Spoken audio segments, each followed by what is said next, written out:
The house still smelled like him, or maybe it was just in her head, like the ghost of warmth long gone, clinging to old flannel shirts and the worn edges of a recliner no one sat in anymore. Clara Whitmore stood in the middle of her kitchen, staring at a half-empty mug on the counter. She couldn't remember if it was from today or a week ago. The days blurred. Time had become heavy and slow, like syrup sliding down the sides of her life. The city outside carried on, indifferent. Houston's hum never paused. Traffic lights blinked. Car horns screamed. Neighbors she never really knew walked their dogs, talked about weather and politics and football. But Clara no longer belonged to any of it. Since Mark died, she hadn't belonged to anything at all. She sat on the floor that morning, legs folded awkwardly beneath her, sifting through her husband's old mail, and found herself Googling things she never thought she'd look up. Starting over after loss. Can you disappear legally? Cheap land for sale. She wasn't trying to run away, not exactly. It was more like trying to find a place where the silence felt natural, not like an enemy. That's when she found it. A dusty listing buried between survivalist forums and off-grid blogs. Own a piece of history, Wyoming ranch, $5, conditions apply. Her first thought was, scam. Her second was, what if it isn't? Termai. She clicked. A page loaded slowly, like a relic from the early internet. Fuzzy photos of a worn-down ranch house, sagging fences, and a vast stretch of land that looked both wild and forgotten. There was fine print. Lots of it. A county initiative. Revitalization. Attract new residents. You own the deed, but you own the work too, it said. No plumbing guarantees, no amenities, no returns. Clara stared at the screen for a long time. Her thumb hovered over the trackpad. $5! That was less than she spent on coffee in a week. Less than the flowers she kept forgetting to buy for Mark's grave. And somehow, it felt like everything. The wind howled across the plains like a living thing, cold even in spring, sharp enough to scrape at her cheeks through the cracked truck window. Clara's fingers ached from the steering wheel. Her back throbbed. She'd been driving for nearly 2 days straight, sleeping in parking lots, eating gas station crackers and half-stale jerky. Wyoming unfolded around her like a map no one had bothered to finish. Endless sky, scrub brush. A world where no one expected anything from her. Her GPS sputtered and gave up 20 miles ago. Now, she followed handwritten notes she'd scribbled from the listing's FAQ page. Right after the fork by the rusted water tower, veer north. Follow the dirt road past the bent cattle gate. If you hit the canyon wall, you've gone too far. She almost didn't see the gate until her tires bounced hard over it. The sign beside it swung in the wind. Faded letters that once said, Whitestone Ranch, barely legible through bullet holes and peeling paint. Clara slowed the truck. Gravel crunched beneath her wheels. Her heart thudded somewhere between excitement and dread. The road narrowed and curved uphill, then opened. The ranch sat like a stubborn secret against the foothills of the mountains. Roof line sagging, porch leaning, fences half swallowed by tall grass. But the bones of the place, oh, they were strong. Clara stepped out of the truck, boots hitting dirt, and took her first breath of Wyoming air. It didn't taste like loss. It tasted like possibility. She walked slowly toward the porch, hands in her jacket pockets, trying to imagine what it would look like cleaned up. A garden there, rocking chairs here, maybe some goats. Mark used to joke about goats, said he'd get a dozen and name them after movie villains. Her throat tightened. She pushed the memory down. A creak. Not from the wind, from the door. It opened, and a man stepped out. He was tall, broad in a way that didn't come from gyms or protein shakes, but from chopping wood and carrying water and fighting nature with bare hands. His beard was thick and wild, streaked with gray. His eyes, under the brim of a battered hat, were hard and cold as flint. He held a shotgun in one hand. Casual, but not casual enough. Clara froze. The man's voice cracked like dry timber. "You lost?" She swallowed. "I don't think so." He stepped onto the porch. Bare feet, flannel shirt open at the collar. He looked like he belonged to this land, like he'd grown right out of it. "This is private land," he said. Clara lifted her chin. "Not anymore. I bought it." He laughed once, sharp and humorless. "Lady, I've been living here for 18 years. Nobody buys this place." She pulled the folded paper from her jacket. "The deed. Notarized. Official." She handed it out slowly. He didn't take it. Clara added, "It was part of a county initiative. I paid for it, legally. It's mine now." The man stared at her. His jaw tightened. "You'd best turn around," he said finally. "There's nothing for you here." "Except my land," she replied, folding the paper back with shaking hands. "And my house. And my shot at not falling apart." Silence. The wind tugged at her hair, threw dust around her boots. Finally the man sighed, long and tired. "You got a name?" Clara Whitmore." He nodded once.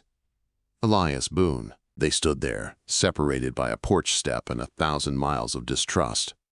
"Mr. Boone," she said, "I'm not leaving."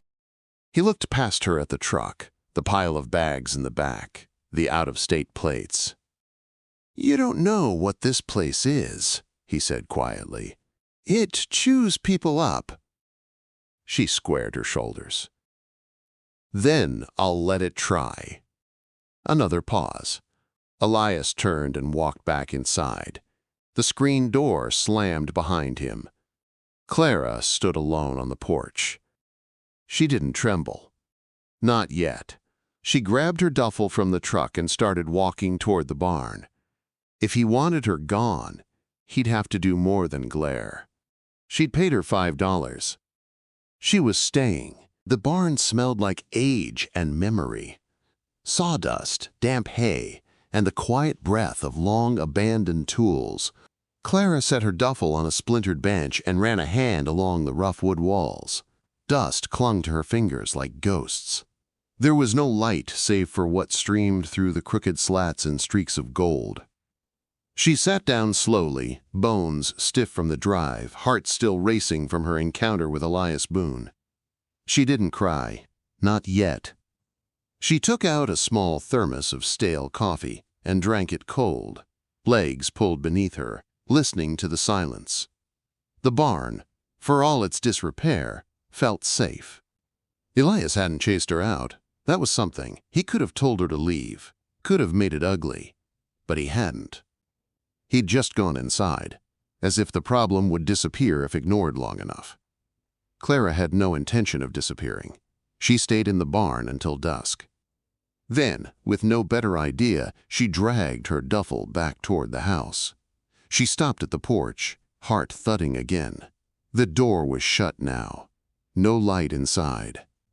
She hesitated, then knocked. No answer. Knocked again. Still nothing. The wind picked up behind her, cutting through her jacket. She tried the handle. Locked. Of course. She sat on the top step and hugged her knees to her chest. She could have gotten back in the truck, driven to a motel somewhere, regrouped. But she didn't. She stayed. Not because of pride, though there was some of that, but because this was the first thing in months that felt like it might matter. When the stars came out, she curled up on the porch with her duffel as a pillow and the sound of coyotes singing in the hills. She drifted into sleep just as the wood creaked behind her. She woke to the smell of coffee. A tin mug sat beside her, still warm. She sat up, groggy and sore, blinking against the sun. The door was ajar. Clara picked up the mug, stood, and stepped inside. The house was dim, but not dark. A small fire burned in the hearth. The space was cluttered. Books, tools, rope coiled beside the doorway, a pair of boots drying by the wall. A battered recliner faced the window. Elias sat at a small table in the kitchen, reading a newspaper so old it might have been yellow before it aged. He didn't look up. "You left the door open," she said. "I know. You made coffee. Not for you." She took a sip anyway. Good thing I like stealing. He turned a page, slow and deliberate. She walked farther in. The floor creaked underfoot. The house smelled like cedar and firewood, and a trace of something unfamiliar. Maybe pine tar or old leather. It wasn't dirty, just lived in. A space that didn't expect company and didn't care if you noticed. "I'm not here to fight," Clara said. "Good," Elias replied. "You wouldn't win." She ignored that. "I'm not leaving. Already heard that part." She sat down across from him. He didn't stop reading. "I can stay in the barn. Doesn't have a roof. Then I'll patch it." He looked up finally. His eyes were clearer in the morning light. Gray, sharp, tired. "You think you can just roll in here with your piece of paper and set up shop? This place will break you in a week." "It hasn't broken you. I'm not the one wearing earrings in a barn." Clara reached up instinctively and touched her left earring. Small, gold, her late husband's favorite. "I'm not afraid of hard work," she said. Elias stood. His chair scraped loud against the wood. He poured himself more coffee, then stared out the window. "Lady, this land doesn't care if you're brave. Doesn't care if you're tired, or grieving, or trying to prove something.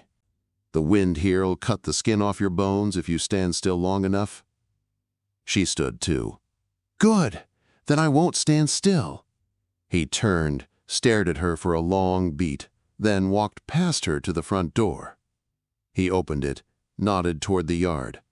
"There's a chicken coop out back. Needs fixing. You want to stay? You start there." She blinked. "You're serious?" He didn't answer. Clara stepped out into the morning. The ground crunched beneath her boots, still frozen in the shadows. She found the coop. Half collapsed under a branch, rusted nails and torn mesh. It was a mess. But it was a start. She rolled up her sleeves. By noon, her hands were blistered. She found a hammer in the shed behind the house, pulled nails with a crowbar that looked older than her father. She ripped down the collapsed roof, dragged away the broken wood, and stacked it to the side. Elias didn't speak, but he watched. From the porch. From the window. Like a hawk, deciding if a mouse was worth the dive. By nightfall, she had 3 walls standing and a new roof frame in place. Her body ached. Her lungs burned. Her hands were raw. Elias brought her a tin plate with beans and bread, said nothing, left it on the porch. She ate in silence, sitting on the steps again. The next morning, there was more coffee. He didn't say it, but she understood. This was her test. And she hadn't failed. Not yet. Days passed. The rhythm became something close to predictable. Clara fixed the coop, then started on the fences. She chopped firewood, learned how to pump the old well, and taught herself how to mend a tarp using internet videos on her dying phone. Elias didn't help, but he didn't stop her either. Sometimes he'd hand her a tool wordlessly, or grumble about a post being crooked, then walk off before she could thank him. She learned that he fed the goats before dawn, that he sang, very quietly, while cleaning his rifle, that he carved little animals out of leftover wood and left them in odd places, like offerings. She found a tiny bear on her windowsill one morning, said nothing, kept it in her pocket. She tried to talk to him sometimes. About Mark. About what the city used to feel like. But Elias didn't share stories. He listened. Or didn't. She couldn't always tell. But something was shifting. One night, the generator sputtered out. The house went dark. Clara lit a kerosene lamp from the barn and brought it inside. Elias was sitting in the dark, staring at the fireplace. She set the lamp on the table. Its glow threw shadows across the walls. "Do you miss it?" she asked quietly. "What?" "Whatever you left behind." He didn't answer for a long time. Then, "I didn't leave. It left me." She nodded. "That's how it feels," she whispered, "like I stood still and everything else moved away." Elias didn't move, but his voice softened, just barely. This land, It's the only place that never tried to lie to me. Clara looked out the window. The stars were enormous out here, brutal in their beauty. I think I came here because I wanted something honest, she said, even if it hurt. Elias finally turned to look at her. That's what it does best, he said. Hurts. They sat in the silence. Not as enemies, not yet as friends, but something in between. The next morning, the coffee was waiting again, and beside it, a folded scrap of paper. On it, in uneven handwriting, if you're gonna stay, you'd better learn to ride. Clara smiled for the first time in weeks. Not because she'd won anything, but because maybe, just maybe, she was starting to belong. The horse's breath steamed in the early morning air, clouds rising from its nostrils like it had fire inside. Clara stood in the paddock, watching the animal toss its head, impatient, muscles twitching beneath a thick winter coat. Elias stood beside her, arms folded across his chest, hat pulled low over his eyes. You ever ridden before? He asked. Only once, Clara said, when I was 11. I fell off and landed in a cactus. Elias grunted. Try not to do that again. He swung into the saddle with effortless grace, like mounting a horse was as easy as stepping onto a porch. The stallion, dark with a white blaze down its nose, barely flinched under his weight. He circled the corral once before stopping in front of her. Your turn. Clara hesitated. Her legs ached from fence repairs. Her hands were still healing from blisters that split and bled when she gripped anything too tight. But she nodded, stepped forward and grabbed the saddle horn. The horse shifted beneath her as she climbed up, clumsy and cautious. Elias didn't help. He just watched. Clara swung her leg over, settled in the seat, and exhaled. The world felt different up here. Taller, wider. The ranch stretched in all directions. Frost-kissed fields, pine ridges in the distance, shadows of hawks circling high above. Elias walked beside her, leading the horse slowly around the pen. This one's called Smoke, he said. He won't throw you unless you deserve it. Comforting, Clara muttered. He smirked.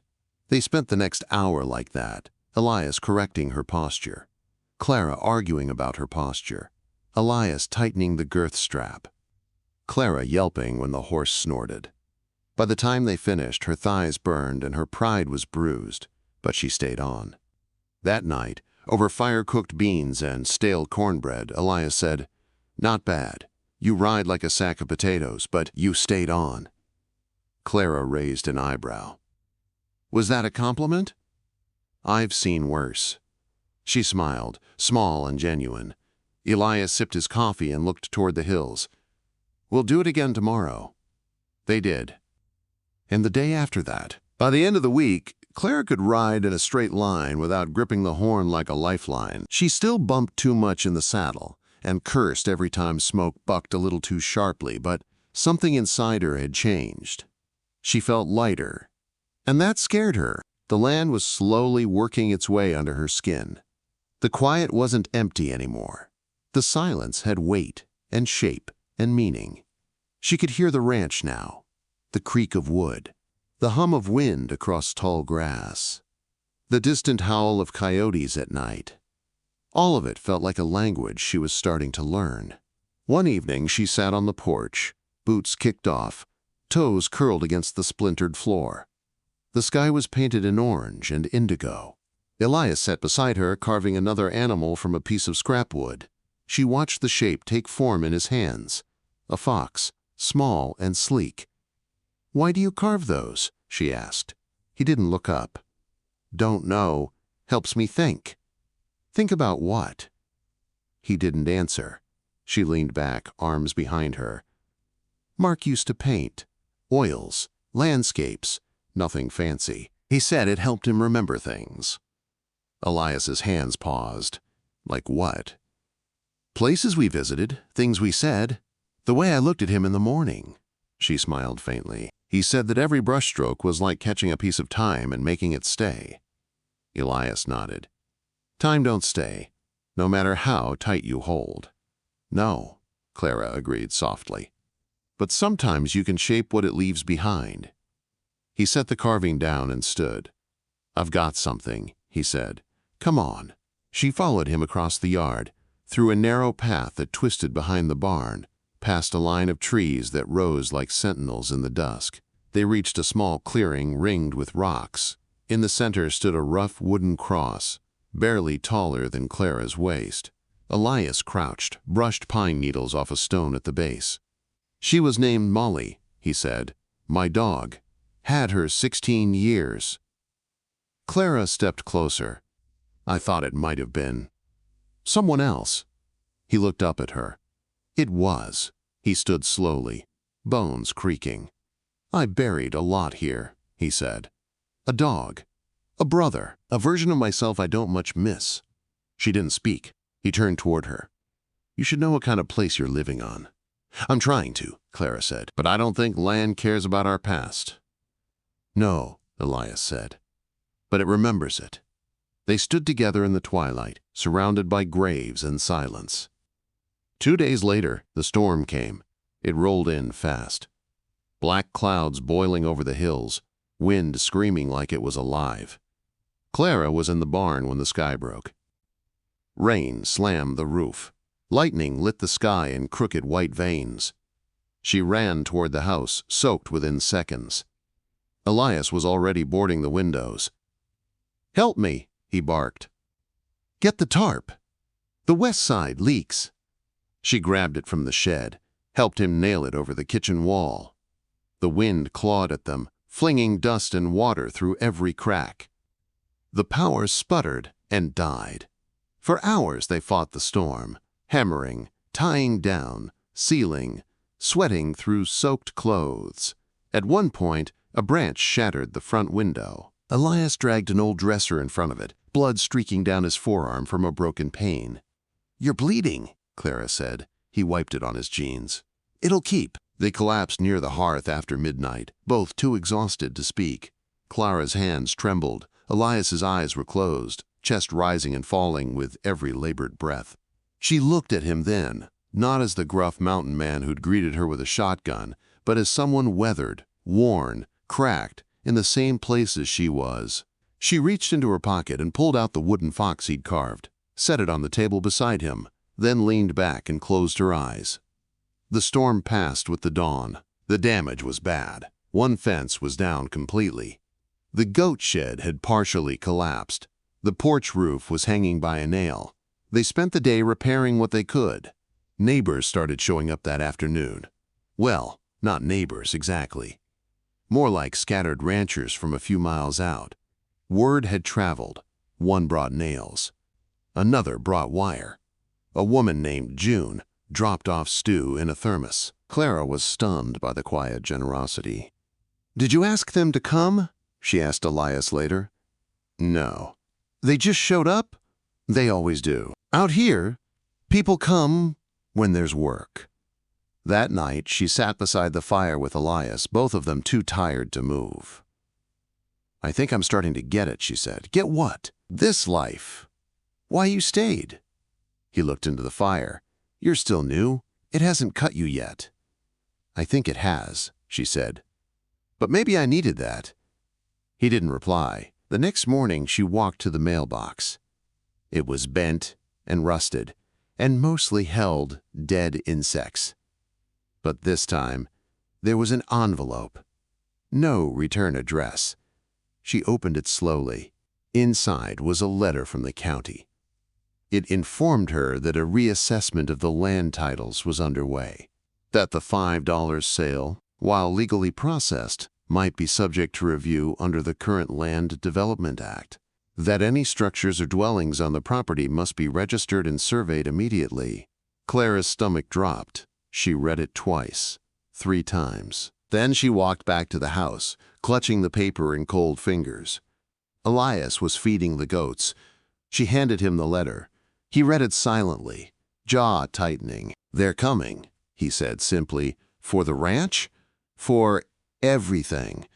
He folded the paper and tucked it into his coat. Clara stood there, staring at him. "What do we do?" Elias looked toward the hills. "You decide if you want to fight for it." She swallowed. "And you?"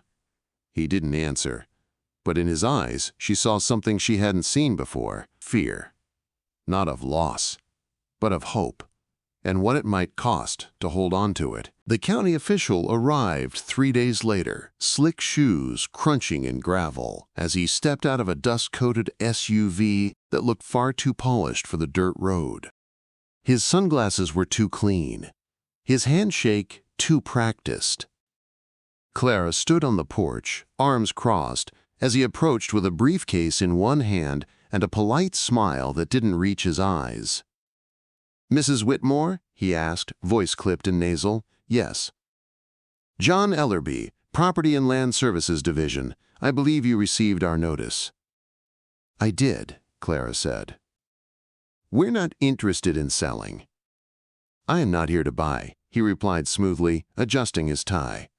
"Merely here to confirm active occupancy, assess structural compliance, and document current use of the property." Elias stepped into view from around the barn. His face was unreadable, but the muscles in his arms were tense, coiled like a man who'd rather be carrying a rifle than watching someone with a clipboard walk his land.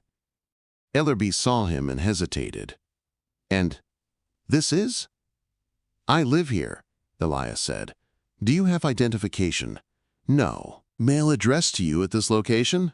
"Nope." Ellerby clicked his pen twice. "So, you're an informal resident."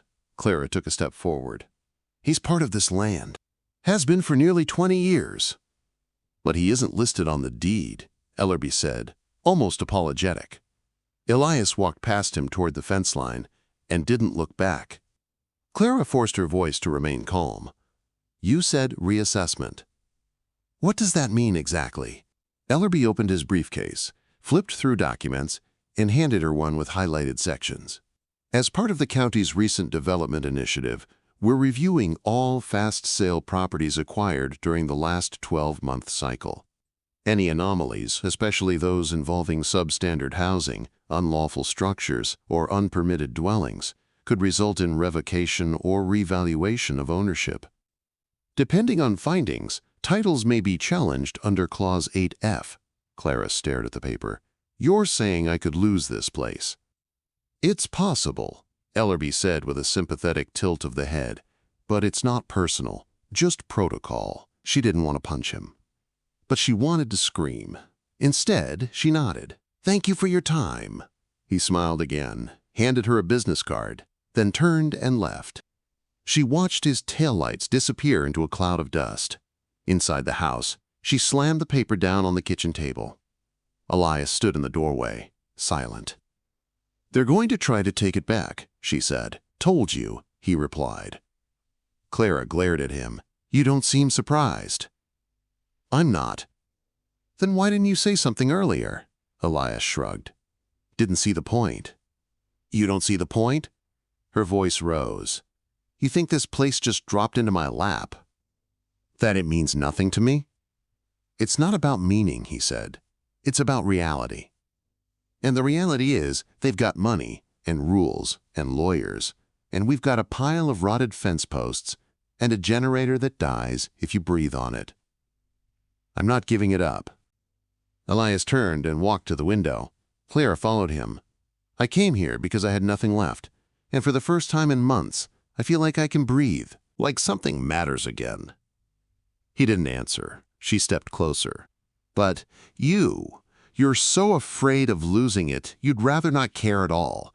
Is that it? Easier to pretend it doesn't matter so it won't hurt when it's gone?" He turned then, slowly. His eyes were sharp, but not angry. "Don't tell me what I feel.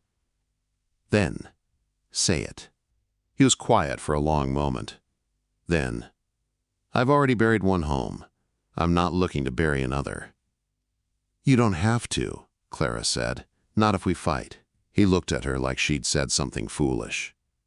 "And what do you think fighting looks like, Clara? You gonna take him to court? Build a case from a folding table and a leaky roof? Maybe hold a protest out by the chicken coop?" "I'm going to the town hall," she said. "I'll speak at the hearing. I'll make them see this isn't just empty land." "They won't care. Then I'll make them care." She didn't wait for a response. She grabbed the paperwork and stormed out the door. That night, the The silence in the house was different. Not just quiet. Hollow. A space between two people stretched too tight. Clara didn't sleep. She sat on the floor beside the hearth, surrounded by papers, writing and rewriting notes, talking to herself, practicing the words. Elias didn't speak to her the next morning. He fed the goats, chopped wood, and vanished into the trees before she could ask him anything else. She spent the day preparing. When evening came, she stood by the barn, watching the hills shift to purple and gold. Her hands trembled, not with fear, but purpose. She went back inside, found the wooden fox on her windowsill, and placed it in her coat pocket. The hearing was scheduled for the next afternoon.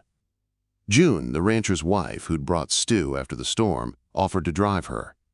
The town wasn't far, but the road was rough, and Clara didn't trust her truck to make the hills. The town hall was a square brick building beside a post office and a bait shop.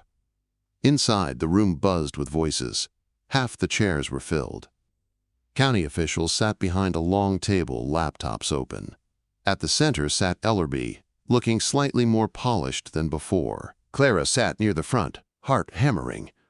The clerk called her name. She stood. The microphone crackled. She took a breath and began. "My name is Clara Whitmore. I purchased the Whitestone Ranch for $5 through the county's revitalization program. When I arrived, I thought I was just buying land. A house, some fences, a barn full of dust. I was wrong." She paused. "I was buying a second chance." She looked around the room. Some eyes watched her, some didn't. "I came here with grief so big I thought it would swallow me. My husband died last year, and I didn't know how to keep breathing, so I drove across the country with everything I had left in a truck and a crumpled deed in my hand." She swallowed. "And when I got to that ranch, I found a man already living there, Elias Boone. He's lived off-grid on that land for almost 20 years. He's part of it. And now, so am I." Ellerby cleared his throat. "Ms. Whitmore, the issue is with the legality of—" "I know what the issue is," she said sharply. "You're telling me I followed all your steps, signed the forms, and— Still, it might not be enough." Silence. She let it breathe. "I've fixed that land with my own hands, patched every hole, hammered every board, fought through blizzards and broken fences and fear. You think this is about a technicality, but it's not. It's about people." She glanced around. "Out here, you don't throw things away just because they're old or cracked. You fix them. You give them time. You let them breathe. That land doesn't need a resort or a parking lot. It needs hands in the soil. It needs stories. It needs people who won't run when things get hard." She looked directly at Ellerby. "And if the law says otherwise, then maybe the law forgot what it was supposed to protect." The room was still. Then a voice from the back said, "She's right." Another murmured, "Let her keep it." Then, louder, "We all know what that place means." Clara stood frozen, heart pounding. The chairwoman of the panel leaned into her mic. "Thank you, Ms. Whitmore. We'll deliberate." Clara stepped down, legs shaking. June squeezed her hand as she sat. An hour later, the ruling came. The sale would stand. The title would be honored. Applause echoed in the small room. Clara felt her knees go weak, but all she could think about was the porch. And whether Elias was still there. She thanked everyone, hugged June, and caught a ride home with a neighbor who offered. Her chest burned with relief, pride, something close to joy. The sun was setting when the truck pulled into the ranch drive. The porch was empty. She ran up the steps, pushed the door open. No fire, no boots, no Elias. His carving tools were gone from the table, his rifle missing from the corner. His saddlebag, always leaning against the hearth, was gone too. Clara ran outside. The barn was empty. The corral, quiet. She spun toward the hills, breath caught in her throat. Elias. Nothing. She ran to the edge of the property, past the chicken coop, past the old grave marker, toward the forest where he often disappeared. She saw a figure walking, pack slung over one shoulder, coat heavy on his back. "Elias!" He stopped. Turned. She ran to him, nearly tripping on roots and stones. "Where are you going?" He didn't answer. "You heard?" He nodded. "You're leaving? I don't belong in a world that claps when papers get stamped." She shook her head. "You're wrong. You belong more than anyone. I don't know how to be part of something that could vanish again." She stepped closer. "I didn't fight for this land," she said. "I fought for us." He looked away. "I've been alone," she said. "I know how to do it, but I don't want to. Not anymore." Elias's eyes glistened, just barely. He didn't wipe them. He whispered, "I'm afraid." "So am I," Clara said. "But I'm still here." The wind stirred the trees.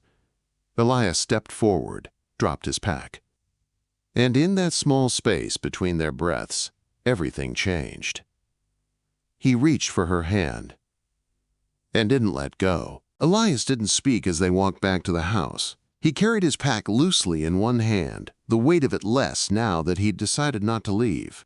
Clara walked beside him without rushing, her fingers brushing his once in a while, not quite holding, not quite letting go.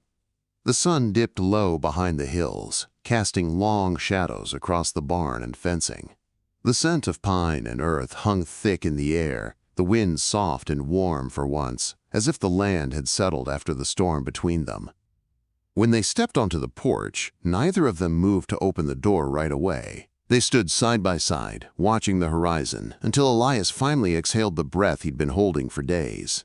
"I almost ran," he said. "I know," Clara whispered. "You talked about ghosts that don't let go. I've been dragging mine like chains for half my life." "You don't have to anymore." He looked at her. The porch light flicked on above them, buzzing faintly in the dusk. "You still want me here? Even after everything?" "I didn't want the ranch without you," she said. "That's not what this became. You didn't just come with the land. You became it." His jaw clenched, then loosened. "Can I show you something?" she asked. He nodded. She opened the door, stepping inside ahead of him. A low fire had been started earlier by someone, maybe June, who had dropped in while Clara was gone. The living room was still warm, and on the table sat a small stack of papers. Clara picked up the top sheet and handed it to him. "What's this?" "A registry application. For the house. If we fill it out together, they'll add you to the formal deed. You won't be a ghost here anymore."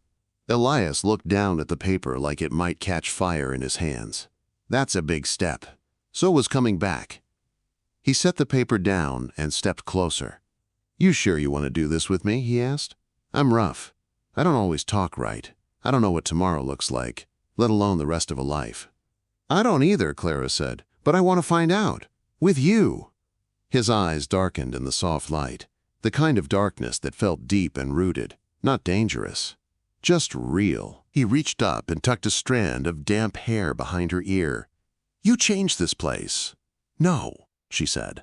"It changed me." He leaned in then, slowly, like giving her a chance to pull away. She didn't. His lips met hers in a kiss that wasn't dramatic or fiery. It was simple, solid, true. The kind of kiss that says, "I'm not going anywhere." When they pulled apart, the silence between them was full of understanding. They didn't need to talk about where they would sleep that night. There was no performance, no sudden heat, just warmth, as natural as the firelight flickering in the hearth. Elias lit a candle and walked down the hall, Clara close behind him. In the morning, the rooster crowed like always. The sky was a soft shade of lavender.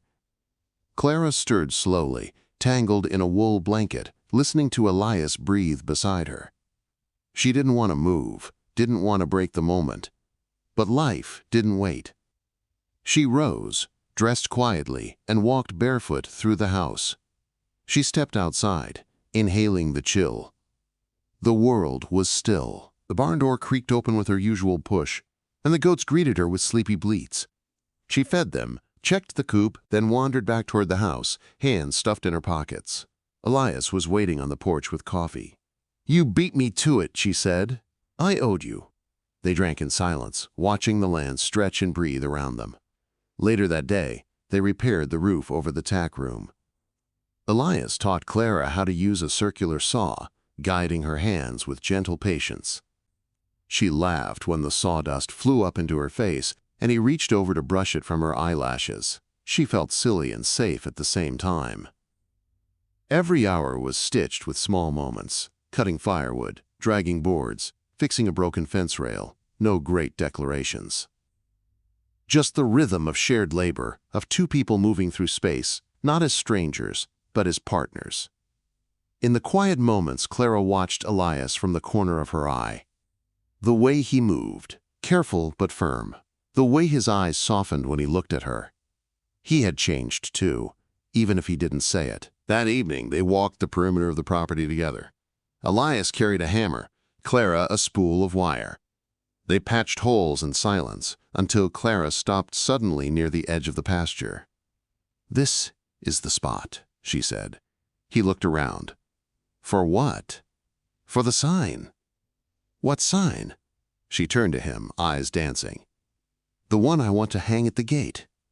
He raised a brow. "I was thinking, Boone Whitmore Ranch." His mouth twitched. "You're putting my name first. You've been here longer." He shook his head, smiling for real now. "You really think this place needs a sign?" "No," she said, "but I do." He looked at her for a long time, then nodded. "All right, then. But I get to build it."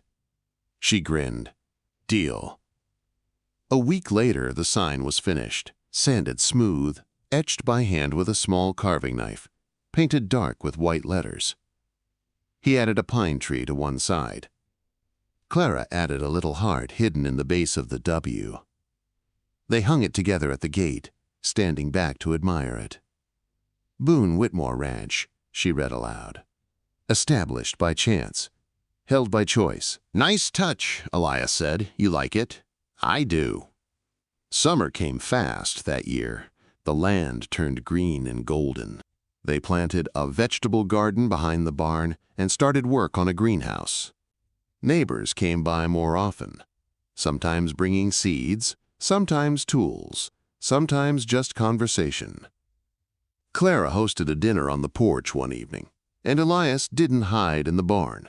He sat beside her, hands folded, listening to stories, offering his own. She started writing again. Nothing fancy, just blog entries, bits of memoir, observations from the ranch. She titled it The $5 Home. It started as a way to remember, but it grew. People shared it, commented, wrote her emails about how they too felt lost once. She printed a copy for Elias to read. He didn't say much, but the next morning she found it dog-eared and left open beside the bed. One night in early July, they danced on the porch. No music, just the rhythm of the wind and the thrum of cicadas. Clara rested her head on his chest, eyes closed. The world didn't feel broken anymore. It felt earned. She looked up at him. "Do you think we'll always be here?" Elias thought for a moment, then replied, "I think we'll always be somewhere together." They stood still, wrapped in each other. Weeks passed, then months. The ranch thrived, the goats multiplied. The garden grew strong. Elias built a swing on the porch. Clara painted the kitchen cabinets yellow. In winter, they insulated the barn. In spring, they talked about adding a small cabin for visitors. Maybe for workshops. Maybe for kids who needed a place to breathe. Their world became wide again. And yet it always came back to the two of them. Every morning, she found coffee on the porch. Every night, he found her hand beneath the blanket. They didn't call it love. They just lived it. One morning, Clara walked out to the edge of the property, to the place where she first saw Elias walking away with a pack on his shoulder. She stood there a long time, letting the wind lift her hair, watching the trees sway. Then she turned back, walked home. Sometimes, the most unexpected journeys lead us not just to new places, but to the people who make those places feel like home. In the quiet rhythm of wind through the pines, in the creak of old porch wood beneath shared footsteps, Clara and Elias found something deeper than healing. They found each other, not in grand declarations, but in the daily work of choosing to stay, to try, to begin again. And that's the real heart of the West. Not the land, but the love that dares to grow wild within it. If stories of untamed landscapes and unforgettable love stir something deep in your soul, don't miss what comes next. Subscribe to Wild West Love Chronicles and saddle up for more tales where passion, grit, and heart run as wide as the horizon.